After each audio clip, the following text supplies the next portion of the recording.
I'm Pastor Rhett Wilson, inviting you to join us at Georgetown Lutheran Church for worship this November and December.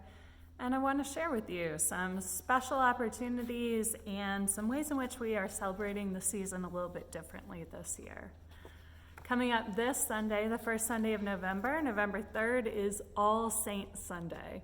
That is the day when we gather as a church each year to remember all those who have died. Like right after All Hallows Eve, right, is All Saints Day, and the closest Sunday, we have opportunity in worship to gather, to leave room for silence, to lift up the names of those who have died.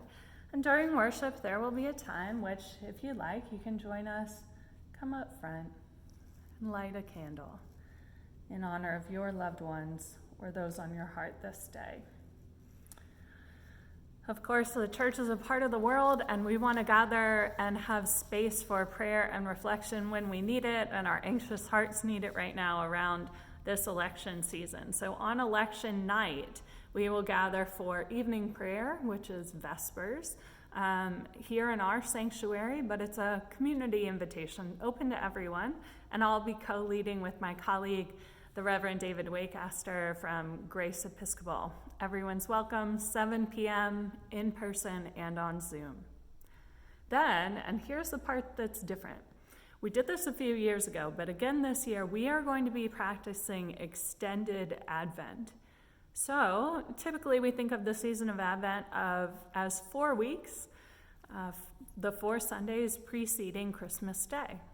However, many churches have, in recent years especially, returned to what may be the most ancient practice of Advent in the church, that before the year 603, especially in Rome and in other parts of the church, they celebrated at least a 6-week, if not 7-week Advent, around 40 days to mirror the 40 days of Lent.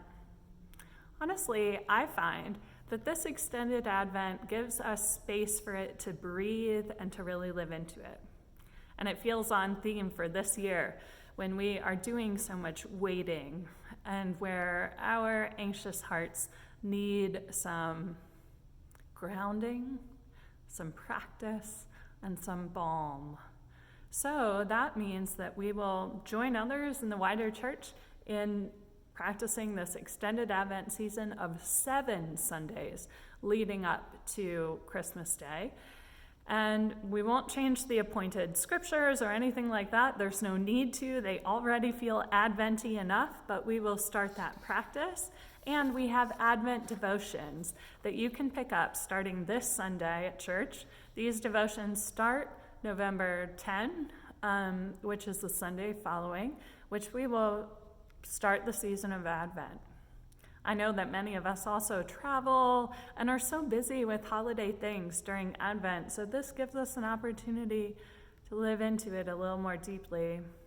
So I invite you to join us. Try something new, maybe this extended Advent season.